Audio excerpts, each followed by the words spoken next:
बच्चे और बच्चियों, तुम्हारे देश की मेहमान जो अनामी पुरुष है, जितनी गिनती भारतवर्ष में वो सब खत्म, और भी गिनती उसमें जोड़ दो वो भी खत्म। ये अनामी पुरुष की ये काया कितनी बड़ी है, सब गिनतियां खत्म, इतनी बड़ी उनकी काया। तो जो विस्तार होगा उनका वो बहुत बड़ा हो, उसी से कितने ईश्वर, कितने ब्रह्म, कितने पार ब्रह्म, कितने महाकाल, ये सब उसी के पैदा किए हुए। जितनी जीवात्माएं खचाखच, कोई भी रेशा बगैर जीवात्माओं के सुरतों के कहीं दिखाई देता नहीं, खचाखच उन लोगों में भरा हुआ अथाह सागर।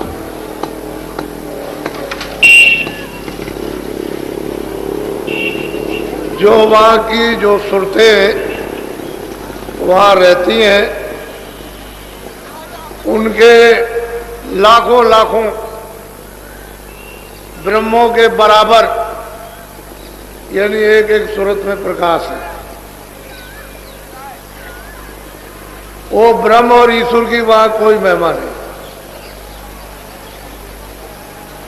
वो पार ब्रह्म की वहां कोई भी महिमा नहीं। वो एक सूरत, एक एक सुरतों का, एक एक जीवात्माओं का इतना इतना प्रकाश, ये कुछ नहीं।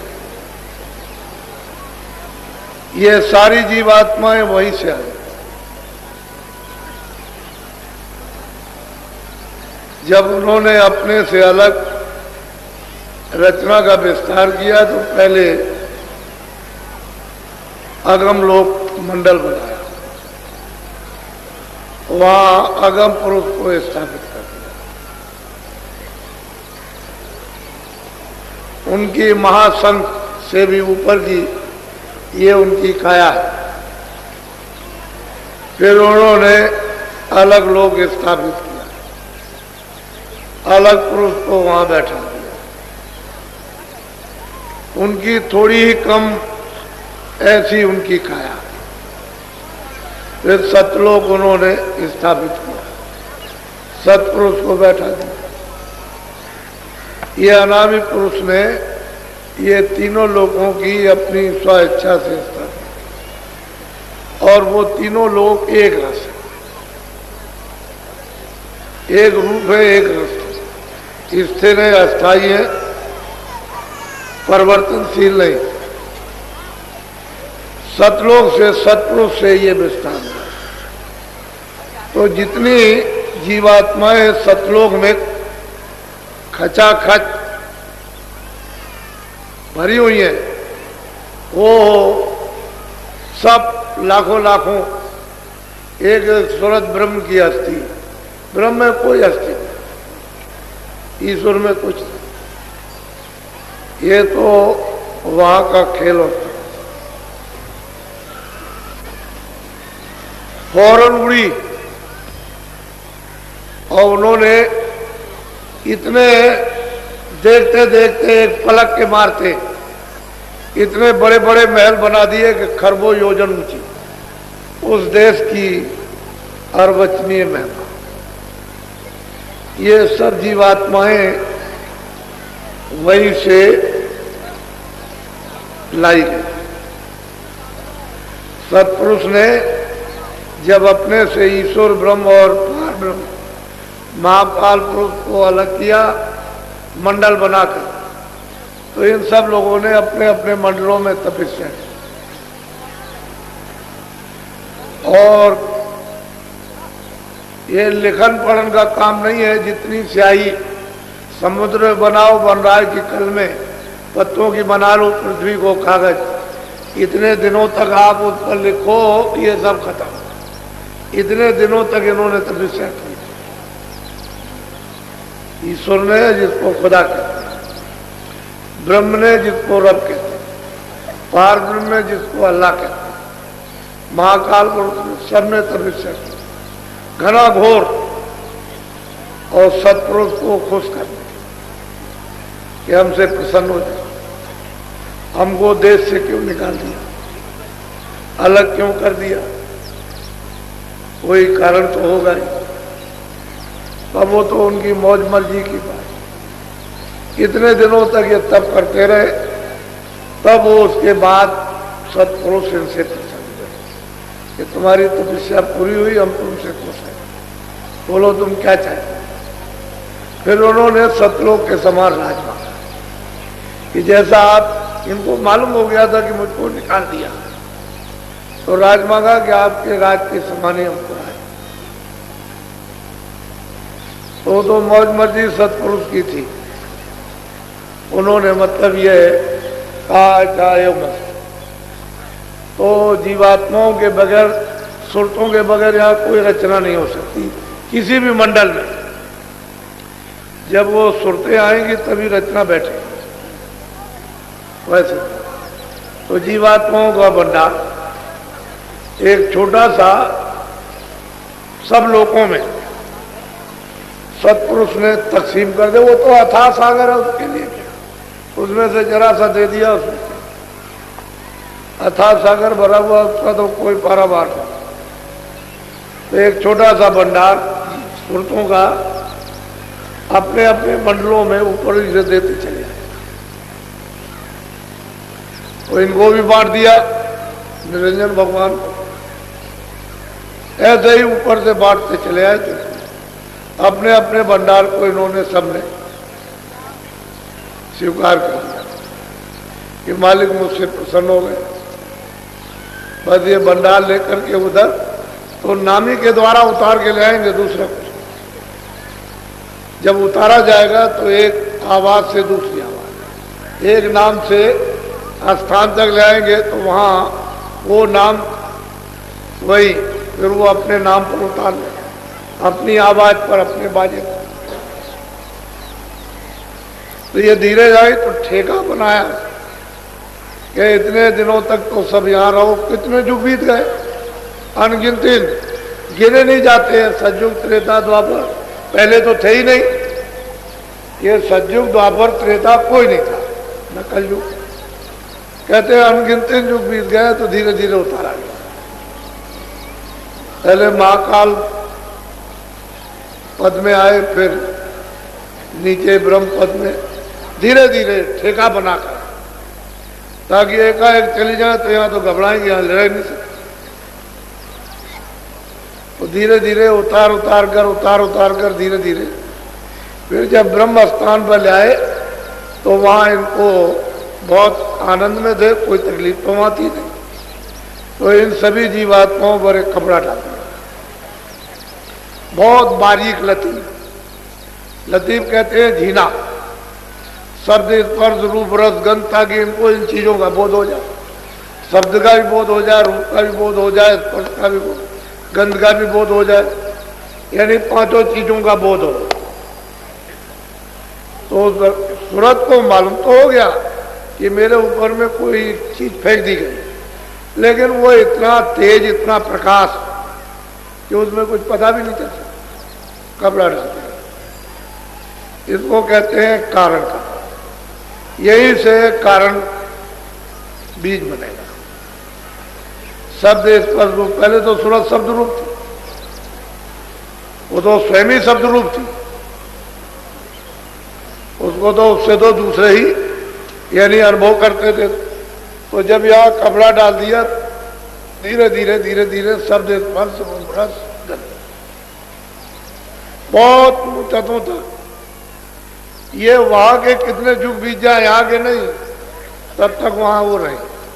फिर नीचे उतारा गया तो वो जो मसाला था वो नीचे मोटा बनेगा, तो सूक्ष्म जब निरंजन भगवान के स्थान पर आए तो वह एक है उससे थोड़ा मोटा, प्रकाश वहां भी है, वहां भी कोई अंधेरा नहीं है, तो मोटा कपड़ा डाल दिया, बहुत वो भी बारीक, शब्द स्पर्श रूप रसगंध और मन बुद्धि चित्त और अहंकार, बस 9 तत्व, ऊपर 5 तत्वों का नेतृत्व।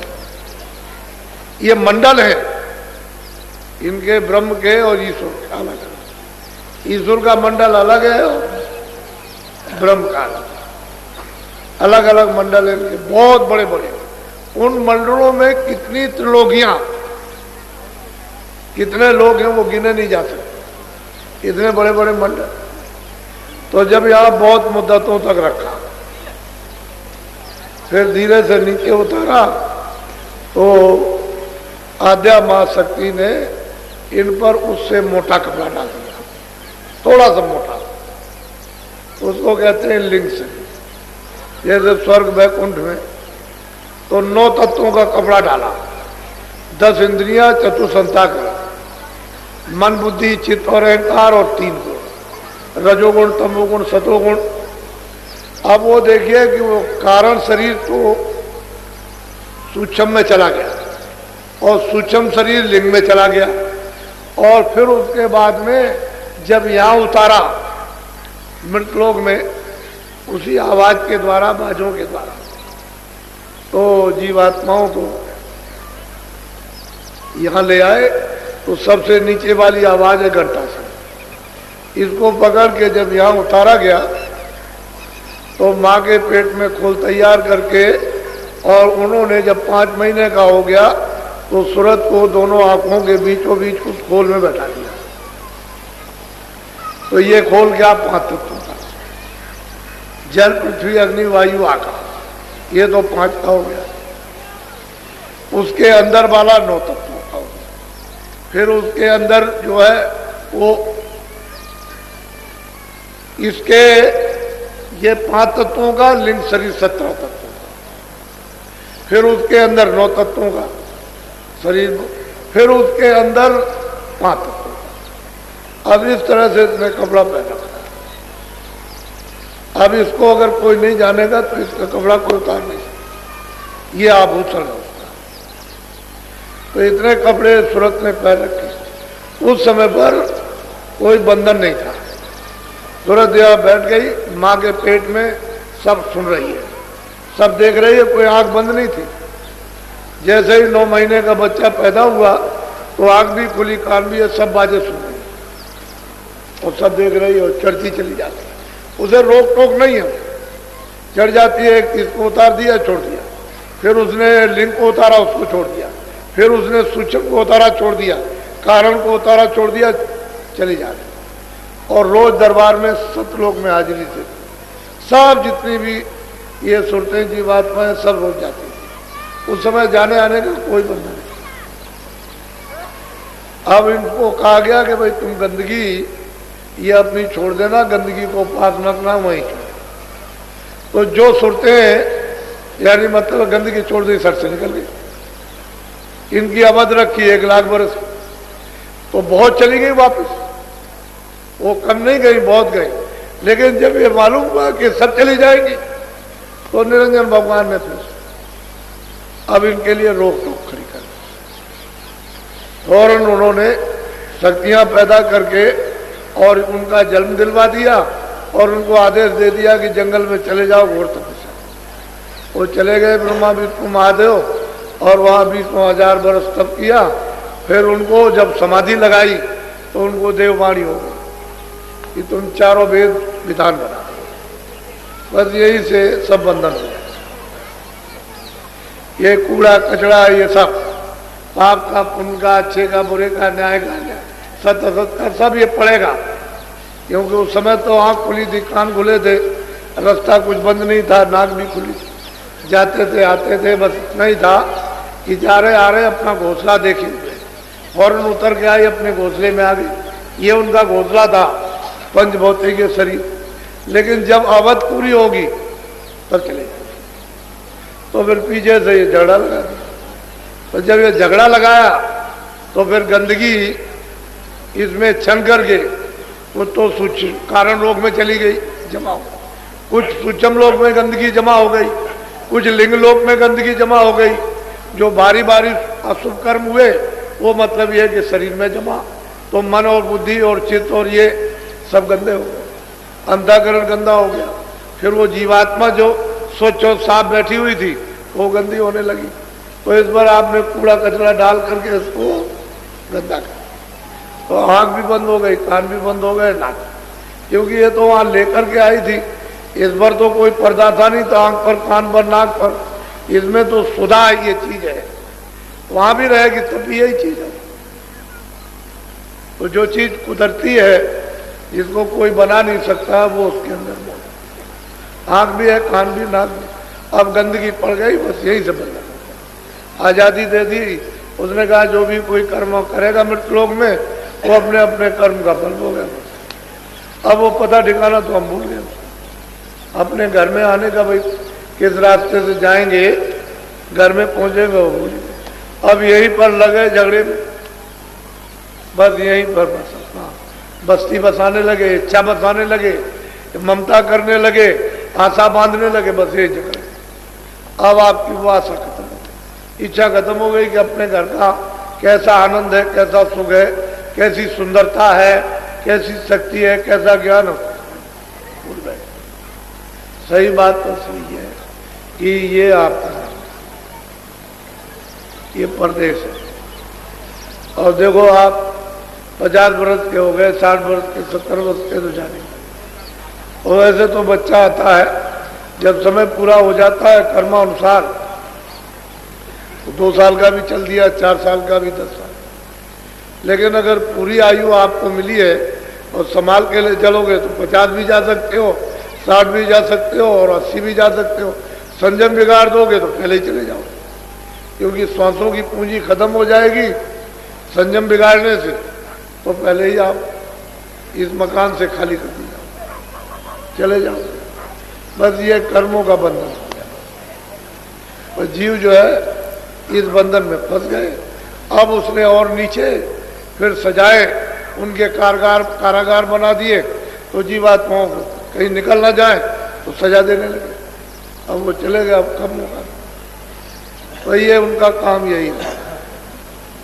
और इन्होंने ऐसी ऐसी रचना की है, स्वर्ग में की इतनी सुंदर रचना, तो वहां पर मतलब ये है कि स्त्रियां भी है, पुरुष भी है, छोटे छोटे बच्चे भी दिखाई देते हैं।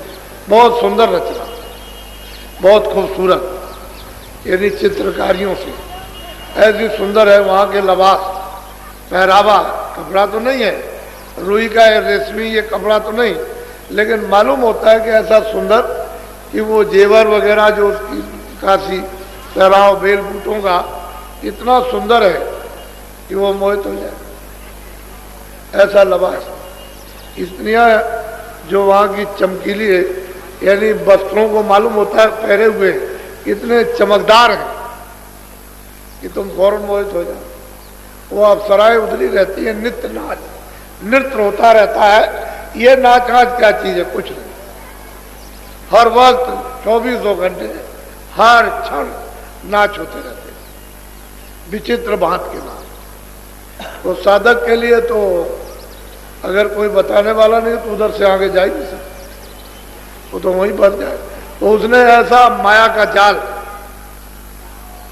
कि इससे बचो, यहाँ तो वहां लक्ष्मी है, सावित्री है और पार्वती, और वहां स्त्रियां हैं, दोनों घेर लेंगे, ऊपर नीचे दाएं बाएं रिद्धियां सिद्धियां सब घेर के खड़ी हो जाती हैं। तो बुद्धि का हरण, प्रलोभन दे देंगे, बस आपकी साधना खत्म हो जाए। ऊपर जाइए तो आध्यात्म आ सकती, उसका इतना बड़ा लोक है कि मतलब यह है कि कितने, मतलब यह है कि करोड़ों कि 1 2 4 10 20 करोड़ नहीं, कितने करोड़ों का लंबा मैदान, उसमें औरतें ही औरतें। स्त्रियां तो उससे जाल से निकालना बहुत मुश्किल। ये स्वर्ग वैकुंठ में कुछ नहीं है, जो आद्या महाशक्ति लोक में जो देवियां हैं, ऊपर में पुरुष है, निरंजन भगवान विराजमान, वो काहे को जाने देंगे किसी को। उनके ऊपर में वो माया वो सबको रोके रहती है, उसका भी माया रूप, स्त्री का रूप है वो भी, उसकी सुंदरता अनोखी विचित्र है, ऐसी सुंदर और मोहित करने वाली कि तुम्हारे ऐसे कितने मतलब ये है कि सब फना हो गए, वो जा ही नहीं सकते। फिर उसके ऊपर में ब्रह्म है, उसका मतलब ये। तो चीज ये है कि अंदर का राज किसी को पता ही नहीं, वो जानते ही नहीं। और आप क्या आपको मालूम है संसार में आप जब तक महात्मा नहीं मिलेंगे ये जीव बेचारा क्या करे। वही सूरत है जो हजारों लाखों करोड़ों ब्रह्मों की वो शक्ति और प्रकाश रखती थी, आज वो बूंद रूप से एक जर्रा एक कण उससे भी छोटी, हजारों गुना कण के कर दिए जाए उससे भी छोटी, वो मतलब ये है कि वो सूरत होती। और फिर उसका जो प्रकाश था वो सब इस जड़ में जज हो गया, लय हो गया।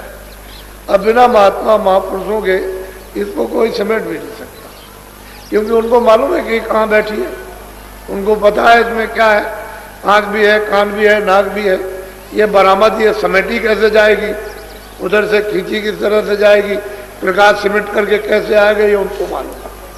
योगी योग करते रहे वो भी बेकार हो, उससे भी कोई लाभ नहीं। प्राणायाम किया नीचे से तो यहाँ आंखों के सामने आएगा वो, फिर यहाँ से ऊपर जाना तो वो मेहनत 60 बरस 70 बरस 80 बरस की बेकार हो गई, क्योंकि यही तक आना नीचे से फिर ऊपर जाना।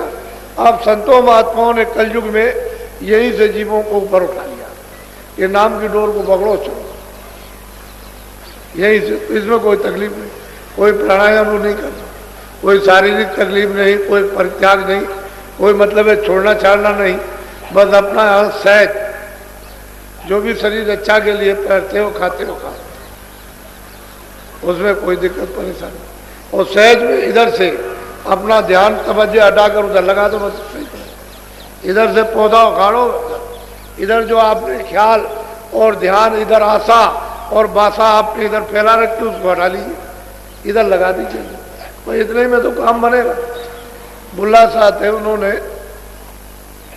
किसी ने पूछा कि आपने कैसे भगवान को पाया, कह रहे अरे भाई क्या है, इधर से जैसे मैं पौधा उखाड़ता हूँ और ये इधर लगाता हूँ, जैसे धान उसका पौधा इधर लगाया खेत में, कह लगे भाई इतनी देर में भगवान मिलता है, इधर से ध्यान हटाओ इधर लगा दो, इतने में हटाओ। तो कलयुग में इसीलिए तो उन्होंने कहा कि कलयुग के समान कोई सरल सुलभ भगवान की प्राप्ति के लिए दूसरा जीवों के लिए है ही नहीं, ये सुलभ युग में। फिर इसमें महात्माओं का पदार्थ, ऊपर से सत्पुरुष ने उन संतों को भेजा कि जाओ जीवों को ले आओ, जगा के चिता के समझा के प्यार करके हर तरह से उनके सब सुन के साफ सुथरी करके अच्छी तरह से उनको धो धा के ले आओ। और क्या हो तो प्यारी करते, प्यारी से बता सकते हैं, दूसरा और कुछ नहीं। शक्ति नहीं, शक्ति तो कर सकते, लेकिन वो शक्ति करेंगे तो बदनाम होगा। इनमें कालंक है तो उनमें दया है, कालंक का नाम निशान नहीं, तो शक्ति अति कुछ नहीं, प्यार कर, तो प्यार में फंसा लेंगे कहीं, चलो मेरे पीछे पीछे चले आओ, तो ये जीव चला जाएगा, फिर किसी के बस की बात नहीं। फिर और प्यार में उसको फिर सब बंधन टूट जाएंगे, चाहे जितने भी पाप लदे हों उस पर, वो सब धो दिए जाए। वो तो वहाँ धोने की नदी है, फौरन पोर दिया उसमें, बस छटक फटक करके साफ। उधर गए तो उधर देखा क्या कौन जा रहा, वो धर्म जरा जगाती है, बैठा हुआ है, तो आवाज लगाई कि तलाशी दे दो, कैसे जा रहे हो, ये टिकट है, ये है टिकट, ये नाम, तो कुछ है कि देख लीजिए। वो देखा उनका चिता, जब कुछ झाड़ा लेगा, क्योंकि वो तो गार्ड जगाती सबका झाड़ा लेता है, जैसे वो डायरेक्टर लग जाता है कि तुम उधर जा रहे हो तो दिखाओ कुछ है तो नहीं तुम्हारे पास, हथियार वगैरह कुछ बम बम, तो तलाशी लेते हैं तो सब जो जाता सब। ऐसे उधर कोई भी जाएगा सब, जब कुछ नहीं निकलेगा कैसे, कुछ नहीं कर सकते। तो आपने तो अभी मतलब ये है कि कहीं गोता लगाया ही नहीं, जाने नहीं कि गोता जीवात्माएं कहाँ लगा के फड़फड़ा करके शुद्ध पवित्र और साफ हो जाती है। तो महात्मा ले जाते हैं, उसमें नदी में बोरा बोर देते हैं कि कर ले स्नान जल्दी से, कलमल के जितने भी कर्म अशुभ शुभ इनको धो डाल जल्दी से, तब ये जीव धोता है, उसमें नहाता है। इनको बेचारों कहाँ का नाम, नदी कहाँ बह रही, कर्मनाशा नदी कहाँ है इन्हें क्या पता। कर्मनाशा नदी है, उसमें स्नान वो महापुरुष कराते हैं, तब ये जीव इस योग होते हैं कि हम आगे चले गए। नहीं कैसे, कर्मनाश ना हो तो कौन ले जाएगा।